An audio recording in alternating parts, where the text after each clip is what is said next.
नमस्कार, मेरा नाम है अनुराग मिश्रा और आप देख रहे हैं जनता जंक्शन। अफगानिस्तान में नई सरकार की घोषणा हो गई है।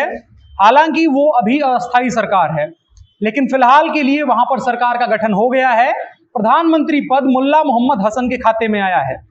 यहाँ ये सवाल उठ रहा है कि बरादर या याकूब के हाथों में इसकी कमान क्यों नहीं गई, जबकि अभी तक इन्हीं का नाम सारी मीडिया रिपोर्ट्स और बातचीत में सामने आ रहा था। खैर, अब जब मुल्ला को प्रधानमंत्री बना दिया गया है तो इनके बारे में जानना जरूरी हो जाता है। मुल्ला मोहम्मद फिलहाल रहबारी शूरा के मुखिया हैं।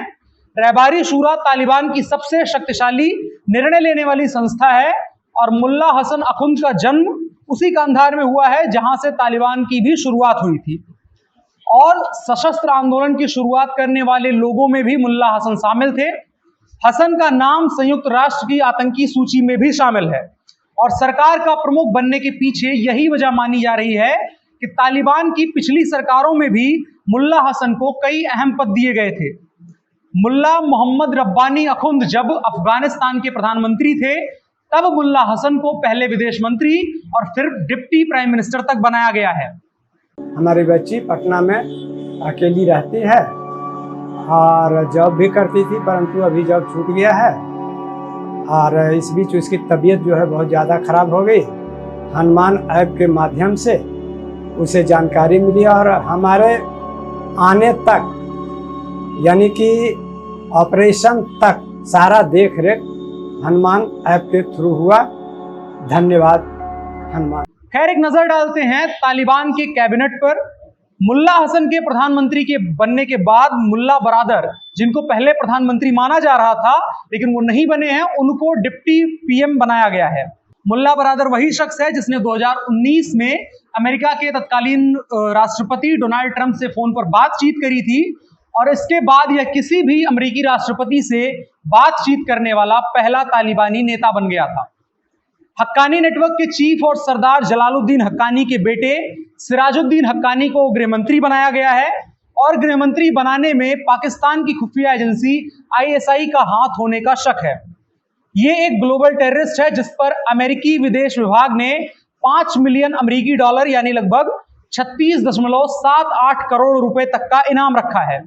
ये काबुल में 2008 में भारतीय दूतावास पर हुए आतंकी हमले के लिए भी जिम्मेदार है।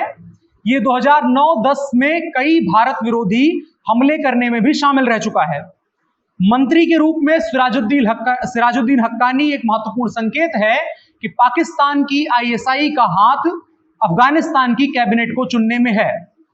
काबुल में नई सरकार जो है वो ईरानी सिस्टम पर आधारित है। इसके टॉप धार्मिक नेता मुल्ला हैबतुल्लाह अखुंदजादा अफगानिस्तान के टॉप अधिकारी हैं। कैबिनेट अपॉइंट होने के बाद जारी एक बयान के अनुसार अखुंदजादा ने नई सरकार से अफगानिस्तान में इस्लामी नियमों और शरिया कानून को बनाए रखने के लिए कहा है। तालिबान के संस्थापक मुल्ला मोहम्मद उमर के बेटे मुल्ला याकूब को रक्षा मंत्री बनाया गया है। ये मुल्ला हैबतुल्लाह का चेला माना जाता था, जिसने पहले उसे शक्तिशाली तालिबान मिलिट्री कमीशन का पहला चीफ अपॉइंट किया गया था। इसको तालिबान का नंबर 2 का नेता भी माना जाता है। इसके अलावा अमीर खान मुक्ताकी को विदेश मंत्री, खलील हक्कानी को शरणार्थी मंत्री और मुल्ला ताजमीर को डिप्टी इंटेलिजेंस चीफ बनाया गया है। और इस पूरे कैबिनेट को देखते हुए एक चीज साफ है कि इस कैबिनेट को बनाने में पाकिस्तान और आईएसआई का पूरा हाथ है। और एक चीज जो खास है वो ये कि नए कैबिनेट के ज्यादातर बड़े नेता पुराने तालिबानी शासन से आते हैं, जिसने 1996 से 2001 तक अफगानिस्तान पर शासन किया था। अब सवाल यह है कि बाकी दुनिया तालिबानी सरकार को मान्यता देगी या नहीं, क्योंकि इस मंत्रिमंडल में अधिकतर वो नेता शामिल हैं जो तमाम दुनिया और देशों की टॉप आतंकवादियों की लिस्ट में शामिल हैं। इनमें से अधिकतर नेता भारत, अमेरिका समेत कई देशों पर किए गए आतंकवादी हमलों के मुख्य आरोपी हैं। तो ऐसे में सवाल है कि कैसे ये लोग इस सरकार को मान्यता देंगे और कल के आतंकवादी को अपने समकक्ष नेता के तौर पर स्वीकार करेंगे। लेकिन इस मसले पर कई विशेषज्ञों का मानना है कि अब चीजें तेजी से बदलेंगी और इनको लेकर दुनिया का पुराना नजरिया जो भी हो, अधिकतर दुनिया अब इन्हें आधिकारिक तौर पर मान्यता देने से गुरेज नहीं करेगी। लेकिन बात यह भी है कि अगर ये देश नियमों को ताक पर रखकर मान्यता देते हैं तो इसे आतंकवाद के साथ समझौता माना जाएगा। दूसरी तरफ एक ऐसी मिसाल कायम होगी कि आतंकवादी होने के बावजूद सरकार का प्रमुख बनने के बाद सभी अपराध माफ हो जाते हैं और उनको कानूनी मान्यता मिलने के बाद अफगानी जनता का क्या होगा, उसके लिए सिर्फ एक लाइन समझ में आती है कि दो पाटन के बीच में साबुत बचा ना कोई।